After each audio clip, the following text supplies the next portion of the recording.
be able to share with you in closing communion. I have a word for you. It came to me long before I got here. I absolutely believe it is for you specifically. God would have you hear that you are chosen. Your I am is connected to his I am. That's the only way it works. You are chosen. I fell apart last year. I mean, really fell apart. I can say after the fact that it was probably a spiritual threshold. I did one of those things where dark night happened for a while and then blam, I broke through. But boy, just before you break through, you feel insane. And I went there, and I had a counselor who was sort of duct taping me together through that season. And one of the things he had me do was write these I am statements. He wanted me to write 2,000 of them. I've written about 1,000 so far. About the first, 100 or so, you're writing all the nice stuff about yourself. Somewhere around 300 or 400, I got really honest, and I wrote things that were, hard to put on the paper, like I am embarrassed by failure, or I am jealous of other people's success. On one particularly really bad day, I wrote, I am distrustful of God. And then on one real breakthrough day, I wrote, I am an artist. That one line redefined my ministry. I realized I'm not an engineer, which pretty much excludes most of the books most Christians write for people like me. I mean, I'm not an engineer, I'm an artist. And boy, that was a day I began to feel the light break. What I realized as I look at that huge list of I am statements about myself is that I am a mixed bag.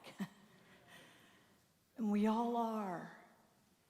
And we're in good company because we have people like Peter as our example. Peter, who thought, I am a fisherman. And then Jesus did this whole fish miracle thing in front of him. Peter thinking he knows more about creation than the creator of the universe. Side note, you're probably wrong about that. But then Jesus creates this fish miracle, and in the face of it, Peter falls on his knees and says, I am a sinful man. And sometime later, they're all there together, and Jesus asks, who do you say I am? And Peter says, you are the Messiah, the Son of the living God. And Jesus says, you are right, Peter, and on that rock, you are a rock. And on your faith, I'll build the church. And then a few paragraphs later, oh, you're Satan. And I feel it. We're all a mixed bag, We're chosen. But our I am has to be connected to his I am, or it will not work. And so as you go, as you leave, I have come to tell you who you are. Peter writes, as you come to him, as you journey, as you break through from one spiritual threshold to the next spiritual room, as you come, 1 Peter 2:4. The living stone, rejected as you come to him, the living stone, rejected by humans, but chosen by God and precious to him. You also, like living stones, are being built into a spiritual house to be a holy priesthood, an offering spiritual sacrifices acceptable to God through Jesus Christ.